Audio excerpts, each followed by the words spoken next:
चलो बच्चों, next heading हम पढ़ते हैं चार्ज डिस्ट्रीब्यूशन के बारे में। अब देखो, चार्ज किसी भी सरफेस पे या किसी भी रीजन में चार्ज का डिस्ट्रीब्यूशन दो तरीके से हो सकता है। एक हो सकता है नॉन कॉन्टिन्यूअस या जिसे नॉन यूनिफॉर्म या डिसकंटिन्यूअस चार्ज डिस्ट्रीब्यूशन बोलते हैं। इसका मतलब क्या हुआ कि किसी रीजन में चार्ज का जो डिस्ट्रीब्यूशन है वो इक्वल नहीं है। ठीक है, जैसे कि हम यहाँ देखते हैं जो डिसकंटिन्यूअस चार्ज डिस्ट्रीब्यूशन टाइप का होता है, इसमें क्या होता है कि ये सरफेस था, इस पे चार्ज का डिस्ट्रीब्यूशन इक्वली नहीं है, जैसे कि फिगर में दिख रहा है। इस रीजन में चार्ज ज्यादा है, इस रीजन में भी है, इस रीजन में भी, लेकिन बाकी स्पेस में चार्ज का डिस्ट्रीब्यूशन है क्या, नहीं दिख रहा है। तो इस टाइप के चार्ज डिस्ट्रीब्यूशन को बोलते हैं डिसकंटिन्यूअस चार्ज डिस्ट्रीब्यूशन या नॉन यूनिफॉर्म चार्ज डिस्ट्रीब्यूशन की बात करते हैं इसको। ठीक है, बात समझ आ गई। सेकेंड टाइप का जो चार्ज का डिस्ट्रीब्यूशन होता है उसे बोलते हैं कॉन्टिन्यूअस या यूनिफॉर्म चार्ज डिस्ट्रीब्यूशन बोला जाता है। कॉन्टिन्यूअस और यूनिफॉर्म चार्ज डिस्ट्रीब्यूशन होता है। किसे बोलते हैं इसको समझते हैं। पहली बात कहते हैं कि जो कॉन्टिन्यूअस में क्या होगा, जो चार्ज होगा वो स्प्रेड होगा किसी भी रीजन में यूनिफॉर्मली। ठीक है, if the charge is spread in a region in uniform manner or in continuous manner, then such type of distribution of charge is known as continuous charge distribution. ठीक है, इसको detail में हमको पढ़ेंगे। हम लोग देखते हैं कंटिन्यूअस चार्ज डिस्ट्रीब्यूशन तीन तरीके के होते हैं। पहला होता है लीनियर चार्ज डिस्ट्रीब्यूशन, सेकेंड होता है surface charge distribution and third one is the volume charge distribution. ठीक है बच्चों, चलो अब इसको वन बाय वन इसको देखते हैं हम लोग। ठीक है, तो सबसे पहले देखते हैं लीनियर चार्ज डिस्ट्रीब्यूशन में क्या होता है।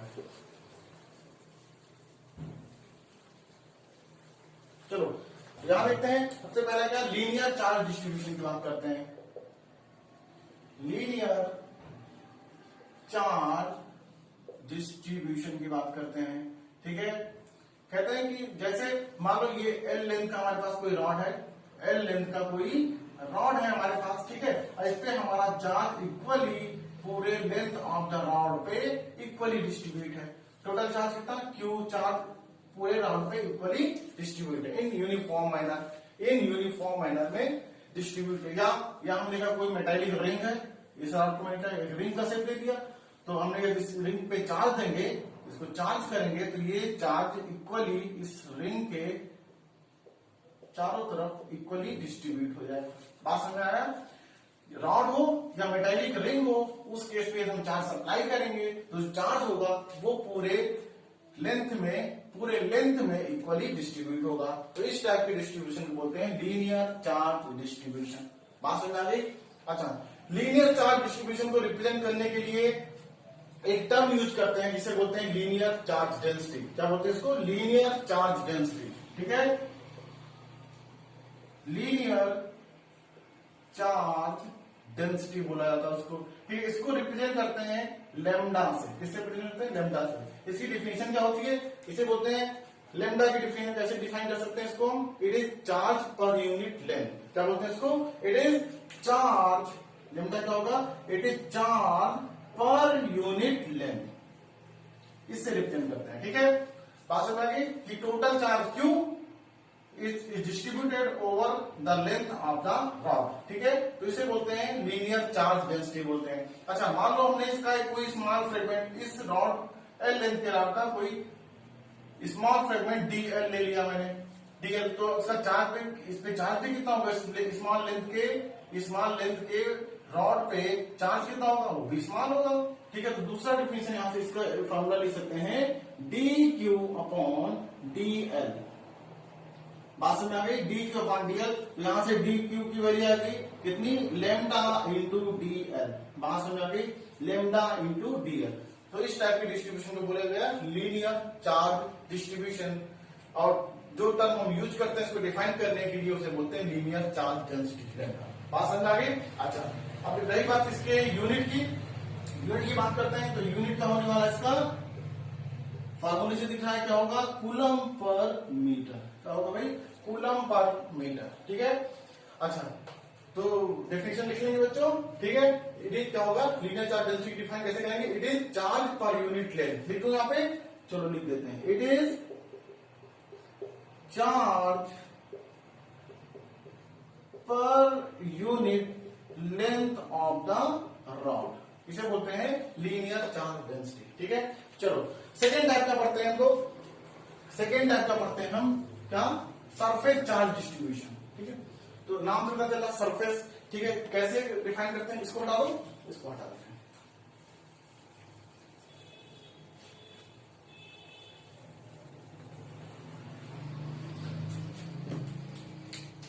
सेकेंड देखते हैं सरफेस चार्ज डिस्ट्रीब्यूशन। ठीक है, कैसा हुआ, हमने देखो हमने कहा मान लो हमारे पास एक मेटालिक प्लेट है, एक मेटालिक प्लेट है। ठीक है, जिसका जिसका एरिया कितना भाई ए है, जिसका एरिया कितना ए है, और टोटल चार्ज कितना डिस्ट्रीब्यूट है पूरे सरफेस पे क्यू। ठीक है, या हम दूसरा एग्जांपल ले सकते हैं कि एक स्फीयर है, मेटालिक स्फीयर है, बात सुनाई, मेटालिक स्फीयर है। ठीक है, तो उसके पूरे सर्फेस रिंग मत समझ लेना बच्चों, स्फीयर एक फुटबॉल, अंदर से क्या होता है, हालो होता है। ठीक है, तो हमने कहा मान लो इसका सरफेस एरिया कितना ए है और टोटल चार्ज पे क्यू, सेम चीज लेते हैं। तो हमने कहा इसको चार्ज हम सप्लाई करेंगे तो ये चार्ज पूरे एरिया पे इक्वली डिस्ट्रीब्यूट होगा कि नहीं। देखो ध्यान से, पूरे एरिया पे इक्वली डिस्ट्रीब्यूट होगा। बात समझ आ गई।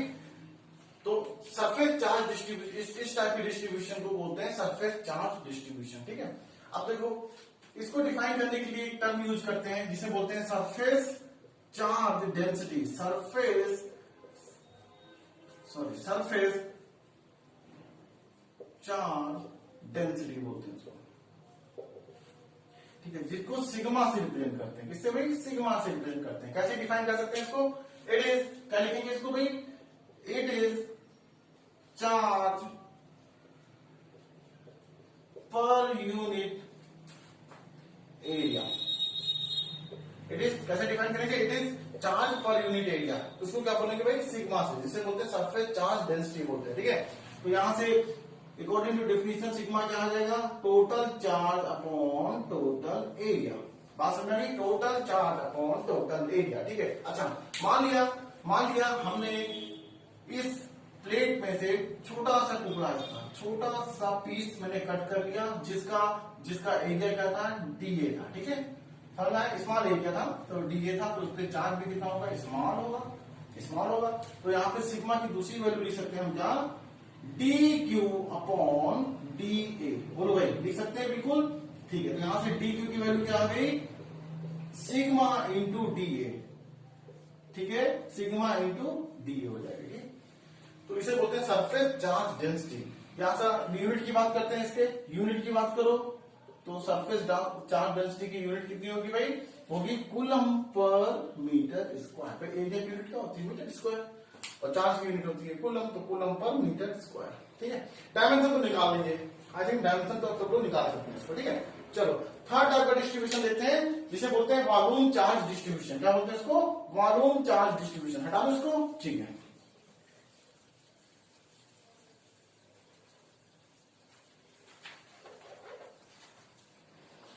जो थर्ड टाइप का जो कंटिन्यूअस चार्ज डिस्ट्रीब्यूशन है, that is volume charge distribution. ठीक है, तो थर्ड लिखेंगे हम लोग वॉल्यूम चार्ज डिस्ट्रीब्यूशन। ठीक है, जैसे हम इसको मान लिया कि मान लो हमारे पास एक नॉन कंडक्टिंग स्फीयर है। ठीक है, क्या बोला है, नॉन कंडक्टिंग सॉलिड स्फीयर। ठीक है बच्चों, नॉन कंडक्टिंग सॉलिड स्फीयर है। ठीक है, तो हमने कहा जैसे इस पे हम चार्ज सप्लाई करेंगे तो ये charge equally whole volume of the sphere में क्या होगा, डिस्ट्रीब्यूट हो जाएगा। ठीक है, हमने मान लिया कि इसका वॉल्यूम क्या भाई, V है, और टोटल चार्ज जो डिस्ट्रीब्यूट हुआ पूरे वॉल्यूम में, दैट इज कैपिटल Q। ठीक है, तो इसे बोलेंगे, इस टाइप के डिस्ट्रीब्यूशन को क्या बोलेंगे, वॉल्यूम चार्ज डिस्ट्रीब्यूशन। ठीक है, इसको डिफाइन करने के लिए एक नया टर्म यूज करते हैं, इसे बोलते हैं वॉल्यूम चार्ज डेंसिटी। क्या बोलते हैं इसको, वॉल्यूम चार्ज डेंसिटी बोला जाता है बच्चों। ठीक है, वॉल्यूम चार्ज डेंसिटी बोलते हैं, जिसको हम रो से रिप्रेजेंट करेंगे। ठीक है, रो से रिप्रेजेंट करेंगे। डिफाइन कैसे करेंगे, क्या बोलेंगे, it is defined as charge per unit volume. क्या बोलेंगे इसको, it is charge per unit volume. तो बाय डेफिनेशन इसका फॉर्मूला लिख सकते हैं, रो इक्वल टू क्या आएगा भाई, क्यू अपॉन वी। क्या आ जाएगा, क्यू अपॉन वी। ठीक है, अच्छा किसी ने कहा उस सॉलिड स्फीयर का कुछ पार्ट, छोटा सा पार्ट हमने कट करके निकाल लिया। ठीक है, यहाँ पे देखो छोटा सा पार्ट हमने कट करके निकाल लिया, तो हमने मान लिया कि इसका वॉल्यूम क्या होगा भाई, डी वी होगा। इस पे चार्ज कितना आया होगा, डी क्यू आया होगा। तो एक दूसरा फॉर्मूला लिख सकते हैं इससे, D Q upon D V. ठीक है, बात समझ आ गई। अच्छा आगे देखो, तो यहां से डी क्यू की वैल्यू कितनी आ गई, डी क्यू की वैल्यू आ गई रो इंटू डी वी। बात समझ आ गई। तो इससे हम आराम से निकाला जा सकता है वॉल्यूम चार्ज डिस्ट्रीब्यूशन के केस में वॉल्यूम चार्ज डेंसिटी को निकाल सकते हैं। ठीक है, अच्छा यूनिट की बात करते हैं। यूनिट, इस केस में यूनिट क्या होगी, unit of charge upon unit of volume. तो कितना हो गया चार्ज की unit, coulomb per metre cube. बात समझ आ गई, कूलम पर मीटर क्यूब। ठीक है बच्चों, डायमेंशन भी आराम से निकाल सकते हैं। चार्ज का डायमेंशन लिखेंगे 80 और वॉल्यूम का डायमेंशन क्या होगा, एल क्यूब। ठीक है, तो आराम से यहां से निकाला जा सकता है। ठीक है, तो बच्चों ये था चार्ज डिस्ट्रीब्यूशन के बारे में, जिसमें हमने दो चीजें पढ़ा, एक नॉन यूनिफॉर्म चार्ज डिस्ट्रीब्यूशन, दूसरा पढ़ा था कॉन्टिन्यूअस चार्ज डिस्ट्रीब्यूशन। कॉन्टिन्यूअस में हमने कहा तीन तरीके से हो सकता है चार्ज का डिस्ट्रीब्यूशन। हो सकता है वन डायमेंशन के अलावा चार्ज का डिस्ट्रीब्यूशन हो, तो उसे बोलेंगे लीनियर चार्ज डिस्ट्रीब्यूशन। और उसको डिफाइन करने के लिए जो टर्म यूज किया, लीनियर चार्ज डेंसिटी, जो क्या था, क्यू बाई एल। क्या था, क्यू बाई एल। सेकेंड हमने पढ़ा सरफेस चार्ज डिस्ट्रीब्यूशन, जिसमें हमने कहा कि जो two dimensional distribution of charge होता है, जिसमें चार्ज पूरे सरफेस पे इक्वली डिस्ट्रीब्यूट होगा, और उसको हमने सिग्मा से रिप्रेजेंट किया और उसको बोला गया सरफेस चार्ज डेंसिटी, और उसका फार्मूला क्या था, क्यू अपॉन ए। ठीक है, थर्ड टाइप में जो चार्ज डिस्ट्रीब्यूशन पढ़ा हमने, वो बोला वॉल्यूम चार्ज डिस्ट्रीब्यूशन। और इसको डिफाइन करने के लिए जो टर्म हमने यूज किया, वॉल्यूम चार्ज डेंसिटी, और वो क्या था, charge per unit volume of the body. बात समझ आ गया, जिसको हमने रो से रिप्रेजेंट किया, और रो की वैल्यू क्या आई, क्यू अपॉन वी आई बच्चों। ठीक है, चलो अब हम इस पे बेस्ड कुछ क्वेश्चन करते हैं। ठीक है बच्चों, इस पे बेस्ड कुछ क्वेश्चन करते हैं। चलो बच्चों, कॉन्टिन्यूअस चार्ज बॉडी के कारण इलेक्ट्रिक फील्ड कितनी होती है, इस पे बेस्ड कुछ एप्लीकेशन करते हैं। तो सबसे पहला एप्लीकेशन हम करेंगे electric field due to finite length rod. ठीक है, फाइनाइट लेंथ की रॉड है हमारे पास, जो कि यूनिफॉर्मली चार्ज डिस्ट्रीब्यूशन है उस पे, उसके कारण किसी पॉइंट पे इलेक्ट्रिक फील्ड कितना होगा, उसके लिए कैलकुलेशन देखते हैं। देखो हमने कहा कि चलो हमारे पास एक रॉड थी। ठीक है, एक रॉड है एल लेंथ का, जो कि यूनिफॉर्मली चार्ज पे, पूरे रॉड की लेंथ पे यूनिफॉर्मली डिस्ट्रीब्यूटेड है, जिसका इसका लीनियर चार्ज डेंसिटी कितना है, लीनियर चार्ज डेंसिटी लैम्डा है, कूलम पर मीटर। ठीक है, बात समझ आ गई। आगे देखते हैं, हमने कहा चलो मान लिया इसकी लेंथ, इस रॉड की लेंथ कितनी, एल मान लेते हैं। रॉड की लेंथ से मिड पॉइंट कोई पॉइंट ओ मान लेते हैं। ठीक है, से एक्स डिस्टेंस पे एक छोटा सा पीस ऑफ रॉड लेते हैं। हमने कहा डी एक्स लेंथ का, कितना, डी एक्स लेंथ का एक छोटा सा पीस लेते हैं। तो इस पे चार्ज भी कैसा आएगा भाई, स्मॉल चार्ज आएगा, डी क्यू। ठीक है, अच्छा इस डीएक्स की, इस पॉइंट की और ए पॉइंट की, इस ए पॉइंट की ओ से डिस्टेंस कितनी है, एक्स है। कितनी है, एक्स मान लेते हैं। बात समझ आ रही है। तो चलो हमने कहा इस रॉड के मिड पॉइंट से किसी डिस्टेंस पे, ठीक है, किसी डिस्टेंस ए पे कोई पॉइंट क्या है, पी है, तो उस पे इलेक्ट्रिक फील्ड कितना होने वाला है उसके बारे में पढ़ते हैं। तो हमने कहा कि देखो इस पॉइंट चार्ज के कारण इस पॉइंट पी पे इलेक्ट्रिक फील्ड कितना होता है, हमने पढ़ा है पॉइंट चार्ज के इलेक्ट्रिक फील्ड की वैल्यू क्या होती है, के क्यू बाई आर स्क्वायर। ठीक है, तो चलो ये स्मॉल चार्ज के कारण फील्ड कितना होने वाला है, यहाँ पे ध्यान से देखो, इस पॉइंट पे ये देखो, ये मिलाते हुए लाइन। ठीक है, डायरेक्शन क्या होगी, अवे होगी, क्यों, क्योंकि चार्ज कैसा है, चार्ज कैसा है भाई, पॉजिटिव चार्ज है। ठीक है, पॉजिटिव चार्ज के फील्ड क्या होती है, अवे होती है। हमने कहा चलो क्योंकि चार्ज छोटा है तो फील्ड की वैल्यू भी छोटी होगी। कितनी होगी, के D Q upon upon distance, P point की 4.4 से डिस्टेंस कितनी है, हमने क्या दिया कि ये x है, ये पाइथागोरस थ्योरम लगाया तो इसकी वैल्यू मान ली हमने क्या आया r है। अभी लेट अज्यूम कर लेते हैं ये क्या है वैल्यू r, ठीक है। तो k dq upon r square होगा कि नहीं होगा, बिल्कुल होगा। अच्छा अब देखो ध्यान से इसका हम कंपोनेंट रिजॉल्व कर सकते हैं। जब ये angle theta, this angle is theta, तो इस इलेक्ट्रिक फील्ड का एक कंपोनेंट x के लॉन्ग आएगा कितना, TE cos थीटा, और एक कंपोनेंट माइनस y डायरेक्शन में आएगा that is TE sin theta. ये बात समझ आ गई।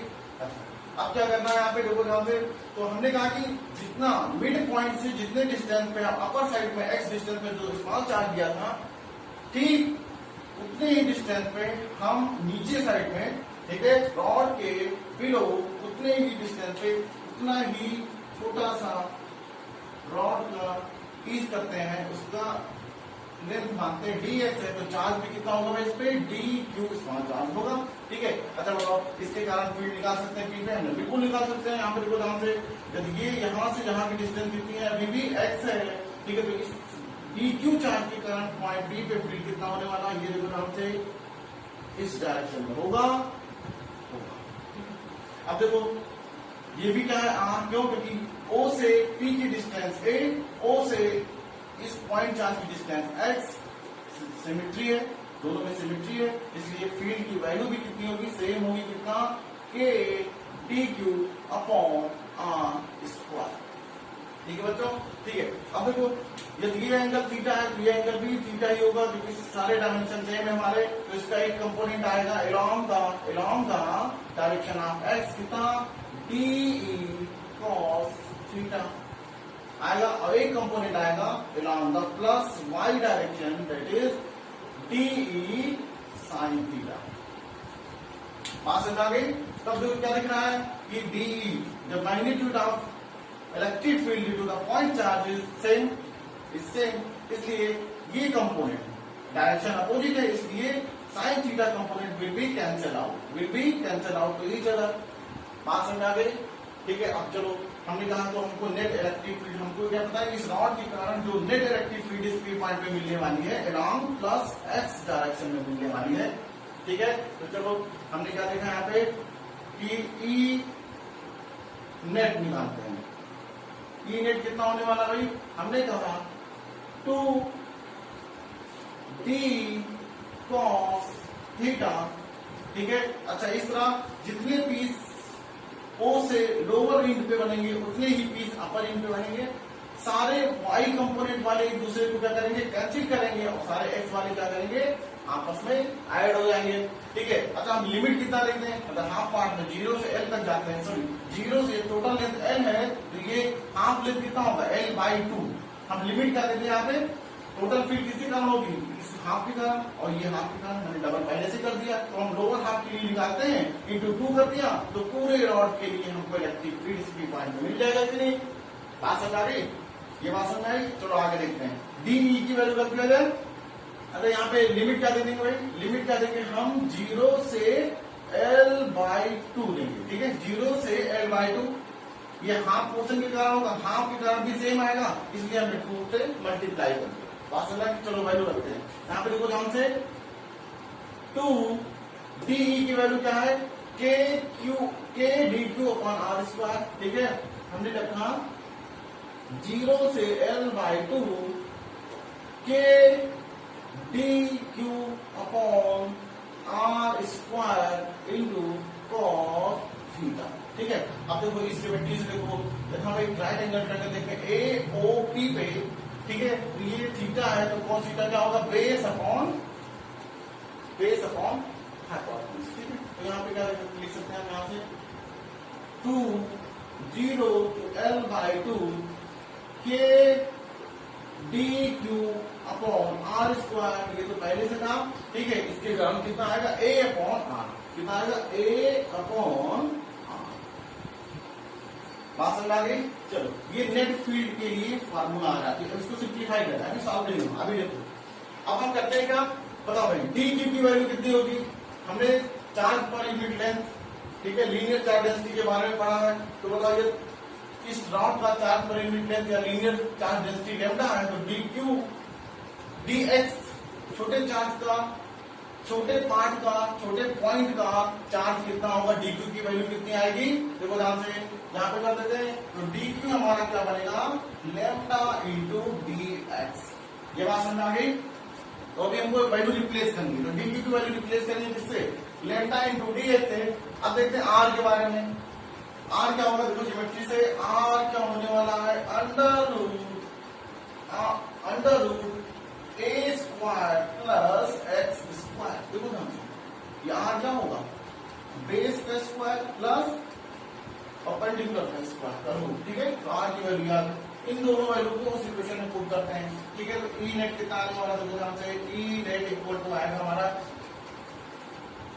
2 0 L/2 लिमिट देने का, अपर लिमिट के डी की वैल्यू क्या रखूं मैं, लैम्डा इंटू डी एक्स, ठीक है, इंटू ए अपॉन नीचे क्या है, आर क्यूब बनेगा, क्या बनेगा भाई, आर क्यूब। और आर की वैल्यू क्या है, ए स्क्वायर प्लस एक्स स्क्वायर का होल रूट, ठीक है। तो क्या लिख सकते हैं इसको, ए स्क्वायर प्लस एक्स स्क्वायर की पावर 3/2।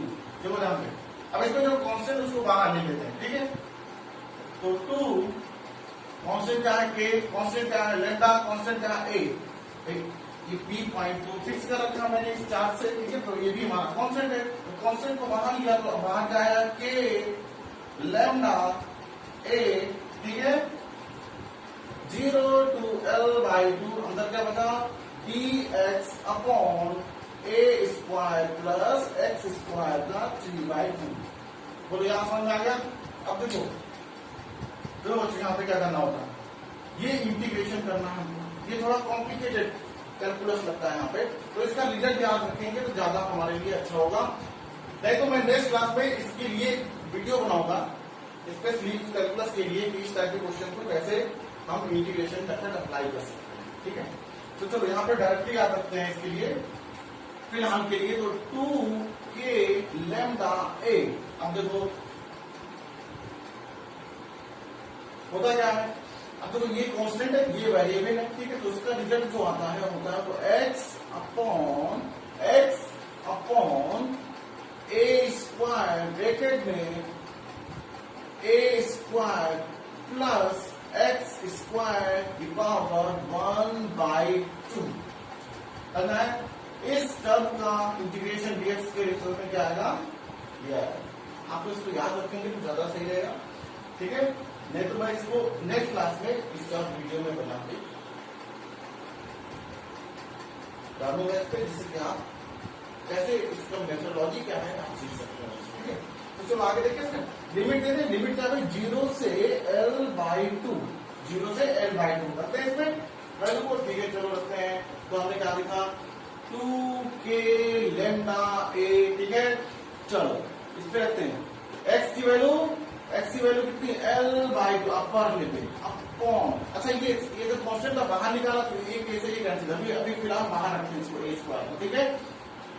ए स्क्वायर को बाहर रखते हैं, अंदर क्या बचेगा, ए स्क्वायर प्लस एक्स स्क्वायर का मतलब L/2 का होल स्क्वायर, ठीक है। तो L/2 का होल स्क्वायर की पावर 1/2। बोलो भाई ये समझ में आया, ये समझ में आया। थोड़ा सा क्वेश्चन करते हैं, ठीक है, हटा दो, यहाँ पे करते हैं, इसको हटा दो, चलो देखते हैं ना। तो कांस्टेंट क्या था हमारा भाई, देखो ध्यान से, 2k लैम्डा, अच्छा ये देखो एक ऐसी एक को कैंसिल करते तो नीचे क्या बचा, सिंपली ए बचा, ऊपर क्या बचा, देखो ध्यान से, यहाँ पे देखो मैंने ये -0 नहीं किया क्योंकि ये टर्म तो 0 है, ये 0 करके सारा क्वांटिटी क्या हो जाएगी, 0 हो जाएगी, इसलिए मैंने इसको माइनस नहीं दिखाया इसको, ठीक है।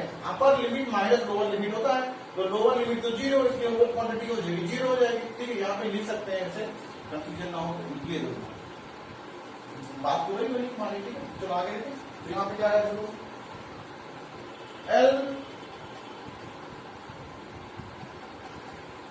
L2 को भी L/2 है, 2 को भी बाहर ले लेते हैं, तो यहाँ पे 2 आ जाएगा, ठीक है। अपॉन क्या बचा, ब्रैकेट में ए स्क्वायर प्लस L/2 का होल स्क्वायर की पावर 1/2। अब देखो बच्चों 2 से 2 कैंसिल हो गया, तो हमारा फाइनल जो फॉर्मूला निकल के आया, ई नेट जो निकल के आया because of the length rod, ठीक है, uniformly charge length of rod, ठीक है, उसके लिए फॉर्मूला क्या होता है, ई नेट आया के lambda upon A L upon a square plus L/2 का होल स्क्वायर की पावर 1/2।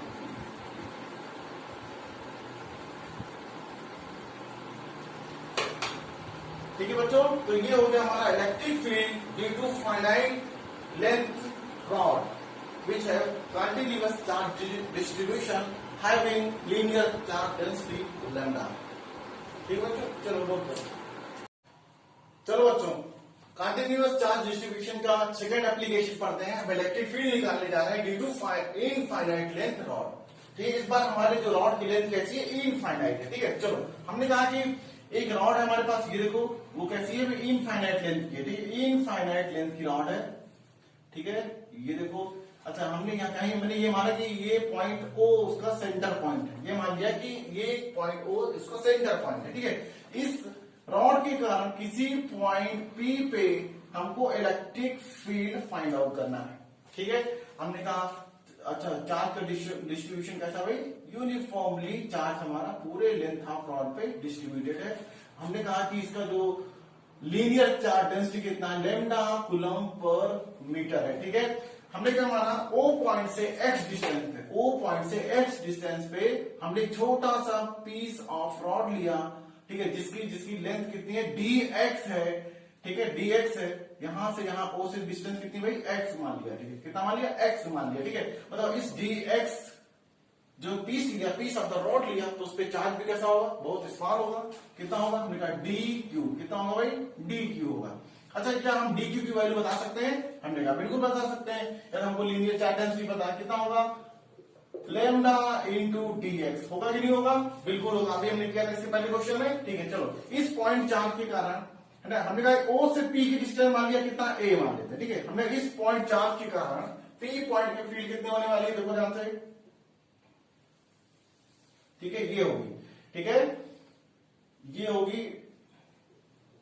ठीक है, क्योंकि चार्ज की वैल्यू जैसी बहुत छोटी है, इसलिए फील्ड की जो स्ट्रेंथ होगी वो भी बहुत कम होगी। ठीक है, इसको यहां मिला देते हैं। ठीक है, बात समझ आ गई, बात समझ आ गई। ठीक है, चलो हमने कहा देखो फिर से ये एंगल हमने कहा इसको ऐसे कर लेते हैं, इसका दो कंपोनेंट बनाते हैं, इसको थीटा मान लो, थीटा मान लेते हैं। तो इसका दो कंपोनेंट बनेगा, एक बनेगा एक्स के अलॉन्ग कितना, डी कॉस थीटा, बिल्कुल सेम पैटर्न जैसे फाइनाइट के लिए निकाला था। ठीक है, अच्छा एक कंपोनेंट बनेगा lower direction minus Y direction में कितना, डी साइन थीटा बनेगा कि नहीं बनेगा। ठीक है, अच्छा बिल्कुल सेम वे में हमने कहा ओ से, जैसे मैंने अपर हाफ पे लिया था, इस तरह सेंटर से लोअर हाफ पे लेते हैं, सेम डिस्टेंस एक्स पे कोई फाइनाइट कोई छोटा सा पार्ट लेते हैं, dx पार्ट लेते हैं रॉड का, और उसका उस पे चार्ज कितना होगा भाई, dq। ठीक है, dq होगा। बताओ इसके कारण p पॉइंट पे फील्ड कितनी होने वाली है, इस डायरेक्शन में होगी कि नहीं होगी, देखो ध्यान से, कितना de। अच्छा देखो ये एंगल भी क्या बना हमारा, फिर से थीटा बना। तो यहाँ पे फील्ड के कंपोनेंट किया, ये थीटा, तो फील्ड के कंपोनेंट किया, तो एक कंपोनेंट आया डी कॉस थीटा, एक आया प्लस वाई डायरेक्शन में डी साइन थीटा। बोलो भाई समझ में आया। अब देखो ध्यान से, क्योंकि हम मिड पॉइंट पे खड़े हैं, तो ओ से जितना अपर पार्ट पे जितने चार्ज होंगे उतने नीचे चार्ज पे होंगे, सेम डिस्टेंस पे होंगे, सारे चार्ज अपोजिट होंगे। देखो एक्स डिस्टेंस पे डीक्यू, तो इसके एक्स पे डीक्यू। यदि हम मान लो कोई दूसरा डिस्टेंस था, तो उसके दूसरे डिस्टेंस पे नीचे भी होता, तो क्या होता, इस तरह हमको सारे इलेक्ट्रिक फील्ड मिलते, और सारे के कौन से कंपोनेंट, कॉस कंपोनेंट ऐड हो जाते, और साइन कंपोनेंट आपस में क्या करते, कैंसिल आउट कर देते। बात समझ आ गई। तो ये बात तो समझ में आ गई कि टोटल रॉड के कारण जो फील्ड पी पे मिलेगी अलोंग द एक्स डायरेक्शन मिलने वाली है इस केस में। बात समझ में आ गई। तो सिंपल हम क्या लिखेंगे यहाँ पे, total electric field E net क्या मिलने वाला है, देखो ध्यान से, ई नेट क्या मिलने वाला है, हमने कहा इंटीग्रेट करेंगे इसको, किसको, DE cos थीटा को, ठीक है, लेंथ कहां से कहां वेरी कर रही है, minus infinity two plus infinity. बात समझ आ गए, क्या लिमिट लेके, इंफिनिटी टू प्लस इंफिनिटी, ठीक है। यहां पे लिखू minus infinity two plus infinity तक वेरी करेगा। ये बात समझ में आ रही है, ठीक है। चलो भाई, और इसकी ज्योमेट्री देखो, यहाँ पे इसको ए मान लो, ए पॉइंट इसको, तो ए ओ पी में देखो ये एक राइट एंगल ट्रायंगल बन रहा है, तो क्या ये आर की वैल्यू हम लिख सकते हैं, इस आर की वैल्यू लिख सकते हैं, ठीक है। कितना होगा, अंडर रूट ए स्क्वायर प्लस एक्स स्क्वायर। बात समझ आ गई। चलो देखते हैं, तो डी की वैल्यू क्या बनने वाली थी भाई, इस पॉइंट पे देखो, जो डीई की वैल्यू इस छोटे से चार्ज के कारण पॉइंट पी पे डीई की वैल्यू कितनी मिलने वाली थी हमको, हमने कहा के D Q upon R square मिल जाती है। बात समझ आ रही है, ठीक है। चलो अब इसी क्वेश्चन में रखते हैं। अच्छा, यहाँ पे ज्योमेट्री से देखते हैं, कॉस थीटा की बात करते हैं। कॉस थीटा की बात देखो, तो हमने कॉस थीटा क्या बनने वाला है, ये थीटा, तो कॉस थीटा क्या होगा, बेस अपॉन हाइपोटेन्यूज, ठीक है। तो कॉस थीटा क्या बनने वाला है, ए अपॉन आर। चलो इन दोनों की वैल्यू इस इक्वेशन में रखते हैं ई नेट के लिए, ठीक है। तो चलो देखते हैं ई नेट क्या बनने वाला हमारा, लिमिट कहां से देंगे, माइनस इंफिनिटी से इंफिनिटी की तरफ देंगे, ठीक है। तो डी की वैल्यू क्या रखा मैंने, K D Q upon R square, cos theta की वैल्यू क्या आएगी भाई, ए अपॉन आर आएगी। बात समझ में आ रही है, ए अपॉन आर। अब इसको सॉल्व करते हैं, थोड़ा सा और इजी करते हैं इसको। तो हमने कहा देखो यहाँ पे लिमिट माइनस इंफिनिटी से इंफिनिटी, और यहाँ पे क्या बना, K A D Q upon are की वैल्यू रख दिया जाए, देखो आर की वैल्यू रख देते हैं, अभी रख दो, ठीक है, रख देते हैं, आर पावर छोटी है। अब देखो ये आ रहा है आर स्क्वायर इंटू आर, कितना आर क्यूब बना, यहाँ पे डी क्यू की वैल्यू रख दे इस इक्वेशन में, देखो ध्यान से, तो क्या होने वाला है, यहाँ पे करते हैं, ठीक है। लिमिट क्या है, अभी भी माइनस इंफिनिटी से इंफिनिटी है, ठीक है। के ए डी क्यू की वैल्यू क्या होगी, lambda into d x, lambda into d x upon are की वैल्यू रख देते हैं भाई वहां से, तो क्या आने वाला है, देखो ठीक है। तो आर की वैल्यू रख देते हैं यहां से, तो क्या आने वाला है, ए स्क्वायर प्लस एक्स स्क्वायर की पावर 3/2। कांस्टेंट को बाहर ले लेते हैं, कांस्टेंट क्या हमारा, के कांस्टेंट है, ए कांस्टेंट है, लेमडा कांस्टेंट है, बाहर ले लें, तो के ए लेमडा, ठीक है, D x upon a square plus x square की पावर 3/2। फिर देखो ये इंटीग्रेशन मैंने कहा था, ये थोड़ा कॉम्प्लिकेटेड कैलकुलस है, ठीक है।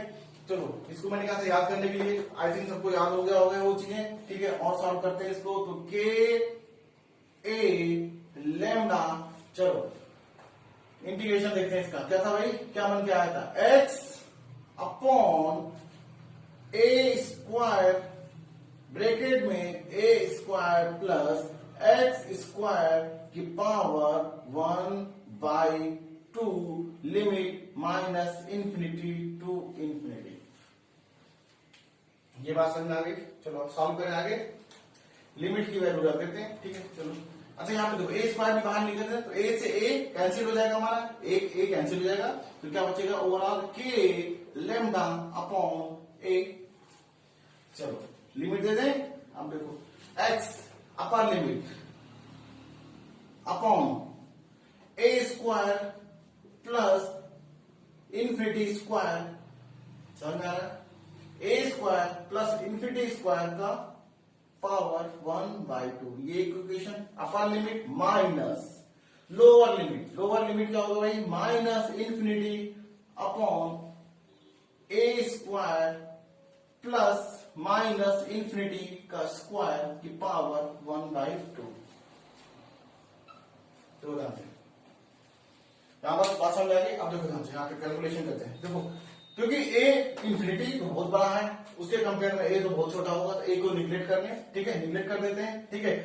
तो इंफिनिटी का स्क्वायर की पावर 1/2 मतलब इंफिनिटी, और इंफिनिटी अपॉन इंफिनिटी कितना होगा, इट्स वैल्यू 1 होगी इसकी वैल्यू। ठीक है, यहाँ पे देखते हैं, यहाँ पे क्या है, यहाँ पे भी सेम कंडीशन, ए इंफिनिटी के कंपेयर में छोटा, रिलेट कर दिया, माइनस इंफिनिटी का स्क्वायर की पावर 1/2 माइनस इंफिनिटी का square, infinity square square root infinity. अच्छा यहाँ पे क्या है, तो इंफिनिटी अपॉन इंफिनिटी क्या हो जाएगा, यहाँ पे वैल्यू -1 आएगी, माइनस माइनस कितना हो जाएगा प्लस, तो ये 1 + 1 कितना हो गया 2। बात समझ आ गई। चलो इसको करके देख लेते हैं, यहाँ पे फिर से इसको हटा दो, इसको एडिट करता हूँ, यहाँ से करता हूँ। चलो जल्दी से देखते हैं इसको। रखिए वैल्यू ई नेट के लिए हम इक्वेशन निकालने जा रहे हैं भाई। ई नेट के लिए क्या बनने वाला है, देखो के लैम्डा अपॉन ए, ये रहेगा अपॉन, देखो इंफिनिटी मैंने क्या बोला, इंफिनिटी का स्क्वायर, ये तो बात समझ आ गई। ए को निगलेक्ट किया तो इंफिनिटी का स्क्वायर की पावर 1/2 इंफिनिटी, और इंफिनिटी अपॉन इंफिनिटी 1। यहां पे देखो ध्यान से, माइनस माइनस, यहां देखो यहां पे भी वही टर्म आएगा, ये माइनस इंफिनिटी का स्क्वायर, इंफिनिटी स्क्वायर की रूट इंफिनिटी, जहां पे माइनस इंफिनिटी अपॉन इंफिनिटी -1 क्या बनेगा, -1 माइनस माइनस प्लस, तो 1 + 1 2। तो हमारा ई नेट का इक्वेशन आ गया भाई कितना, के 2k लैम्डा अपॉन ए। यहाँ पे देखो के की वैल्यू पे क्या लिया था, कांस्टेंट लिया था, वो जिसकी वैल्यू कितनी होती है 1/4πε0। ठीक है, तो यहाँ पे इक्वेशन में रख दो, तो हमारा ई नेट क्या आने वाला है, देखो ध्यान से, 2 × लैम्डा अपॉन 4πε0 ए, 2 से 2 ए कैंसिल हो जाएगा, तो फाइनल आंसर हमारा क्या बनने वाला है, ई नेट का लैम्डा अपॉन 2πε0 ए। ठीक है बच्चों, तो ये इनफाइनाइट लॉन्ग रॉड के कारण इलेक्ट्रिक फील्ड कितना होगा, इसके लिए इक्वेशन है। अब देखो सेम रॉड के कारण इनफाइनाइट लेंथ के रॉड के कारण इलेक्ट्रिक फील्ड का निकालने का दूसरा मेथड होता है, दैट इज गॉस थ्योरम। हम गॉस थ्योरम के हेल्प से electric field due to infinite long rod के कारण निकाल सकते हैं। समझ में आया बच्चों? तो नेक्स्ट हम लोग सेम कैलकुलेशन करेंगे with the help of Gauss theorem, electric field निकालने जा रहे हैं। ठीक है, तो हम same uniformly charge infinite wire का इलेक्ट्रिक फील्ड निकालेंगे with the help of Gauss theorem. हमने with the help of integration हमने निकाला, अब इसको गॉस लॉ के हेल्प से कैसे निकालते हैं, एक्चुअली ये बोर्ड के लिए इंपॉर्टेंट है। ठीक है, तो चलो हमने क्या माना कि हमारे पास एक यूनिफॉर्मली रॉड है, यूनिफॉर्मली लॉन्ग रॉड है। ठीक है, कुछ ना करिएगा थोड़ा सा, कैसा है, इनफाइनाइट है। ठीक है, इनफाइनाइट। ठीक है, हमको इस पे चार्ज कैसा है, यूनिफॉर्मली डिस्ट्रीब्यूटेड है, पॉजिटिव चार्ज ये मान लिया। ठीक है, पूरे लेंथ ऑफ द रॉड पे ये चार्ज इक्वली डिस्ट्रीब्यूटेड है ना। अच्छा, इसके कारण किसी पॉइंट पी पे आपको इलेक्ट्रिक फील्ड निकालना है जिसकी इस चार्ज से डिस्टेंस कितनी है, मान लेते हैं r। ठीक है, तो इंटीग्रेशन में तो हमने देखा था कि हम इस पॉइंट पे एक स्मॉल चार्ज इस पॉइंट पे लिया, स्मॉल चार्ज सेम डिस्टेंस पे अपोजिट एंड पे लिया हमने, बिलो द मिड पॉइंट, इसको मिड पॉइंट ओ से डिनोट कर लेते हैं। ठीक है, पे लिया था, इसके बाद हमने इंटीग्रेशन लगाया और टोटल फील्ड क्या होने वाला उससे निकाल लिया था। ठीक है, लेकिन यहाँ पे हम कैलकुलस मेथड यूज नहीं करेंगे, गॉस थ्योरम से करेंगे, इजी स्टेप होता है और बोर्ड में यही पूछा भी जाता है। ठीक है, चलो अच्छा बताओ, यदि ये रॉड कैसा बना होगा, छोटे स्मॉल चार्ज से बना होगा। अगर पॉजिटिव चार्ज के कारण फील्ड, यदि एक पॉइंट चार्ज होता है, हर कोई पॉइंट चार्ज मानते हैं, तो फील्ड की डायरेक्शन किधर होती, कुछ इस तरह होती, अवे होती। ठीक है, क्योंकि पॉजिटिव चार्ज से फील्ड क्या होता, अवे होता है हमारा। ठीक है, इस पूरे रॉड को हम क्या मानते हैं, छोटे पॉजिटिव चार्ज से बना होता, तो हर पॉइंट चार्ज के कारण फील्ड क्या होती, अवे होती। ठीक है, अच्छा हमको पूछा गया आर पॉइंट पे, तो सबसे पहले गॉस लॉ क्या बोलता है कि जिस पॉइंट पे हमको इलेक्ट्रिक फील्ड निकालनी है उस पे सबसे पहले एक गॉसियन सरफेस, एक हाइपोथेटिकल सरफेस ड्रा करना पड़ेगा। ठीक है बच्चों, actually Gauss law symmetrical body के लिए एप्लीकेबल होता है। ठीक है, हम लगा और भी कहीं लिख सकते हैं, किसी भी बॉडी के लिए एप्लीकेबल होता है, किसी भी उस शेप पे, उसके साइज पे ऑब्जेक्ट की डिपेंड नहीं करता, उस पर मैटर नहीं करता उससे। ठीक है ना, लेकिन जो अच्छा रिजल्ट जो आता है हमारा सिमेट्रिकल बॉडी, हमारा सिमेट्री मिलेगा तो हमको वो रिजल्ट अच्छा देगा। ठीक है, चलो तो हमारा रॉड कैसा हुई, एक हम गॉसियन सरफेस खींचते हैं। तो हमने कहा गॉसियन सरफेस एक हाइपोथेटिकल सरफेस होता है। अच्छा, लाइन चार्ज के कारण जो गॉसियन सरफेस बनेगा, गॉसियन सरफेस एक ऐसा सरफेस होना चाहिए जिससे उस चार्ज की डिस्टेंस, उस सरफेस के हर पॉइंट की उस चार्ज डिस्टेंस सेम होनी चाहिए। जैसे जैसे मैंने कहा पॉइंट चार्ज होता हमारा, तो हमारा गॉसियन सरफेस कैसा बनता, स्फेरिकल बनता। कैसा बनता हमारा, स्फेरिकल बनता। क्यों, उस पॉइंट चार्ज कहां रखा होता, उस स्फेयर के सेंटर पे, तो सेंटर से हर सरफेस की डिस्टेंस क्या होती, सेम होती, जो कि रेडियस ऑफ स्फेयर रहा होता। ठीक है, तो हमने कहा लाइन चार्ज के कारण जो हमारा गॉसियन सरफेस बनेगा कैसा बनेगा, सिलिंड्रिकल। कैसा बनेगा, सिलिंड्रिकल। सोचो ये हमारा रॉड था, मान लो रॉड ट्यूबलाइट था, हम चाहते थे इसको ऐसे सरफेस से ढक दें जिसकी रोशनी चारों तरफ से ना है, और वो सरफेस की इस पॉइंट से, इस रॉड से डिस्टेंस सेम हो, तो एक सिलिंड्रिकल सरफेस बन के आएगा कि नहीं। ठीक है, सिलिंड्रिकल सरफेस बन के आएगा। तो सबसे पहला काम क्या होगा, यहाँ पे एक सिलिंड्रिकल सरफेस ड्रॉ करते हैं जो कि लाइन चार्ज के कारण बनता है। ठीक है, तो चलो, ठीक है, ये मान लिया। ठीक है, ठीक है, ये सिलेंड्रिकल सरफेस है। ठीक है, हमने माना कि इस सिलेंड्रिकल सरफेस की लेंथ को एल मान लेते हुए, ठीक है, कि एल लेंथ का सिलेंड्रिकल सरफेस है। अच्छा, इस रॉड का जो लीनियर चार्ज डेंसिटी कितना था, लेमडा मान लेते हैं, कूलम पर मीटर मान लिया।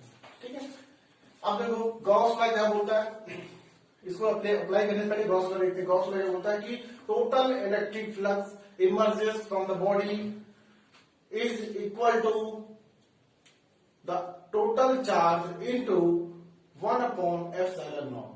ठीक है बच्चों, क्या बोलता है गॉस लॉ, क्या बोलता है कि total flux emerges from the body is equal to the charge enclose divided by epsilon naught. ठीक है, तो क्या बोला है, फाई टोटल जो होगा, टोटल फ्लक्स कितना इमर्ज होगा, विल बी क्यू इन। ठीक है, क्यू इन मतलब क्यू इनक्लोज की बात कर रहे हैं, अपॉन एप्सिलॉन नॉट। ठीक है बच्चों, ये बात समझ में आ गई। देखो, अच्छा ये फाई का क्या होता है, आखिर होता क्या फाई फ्लक्स क्या होता है, ई इंटू एस। क्या होता है, ई इंटू एस। ठीक है, electric field into area vector. अच्छा, इसका डॉट प्रोडक्ट होता है, तो E S cos theta, E S cos theta.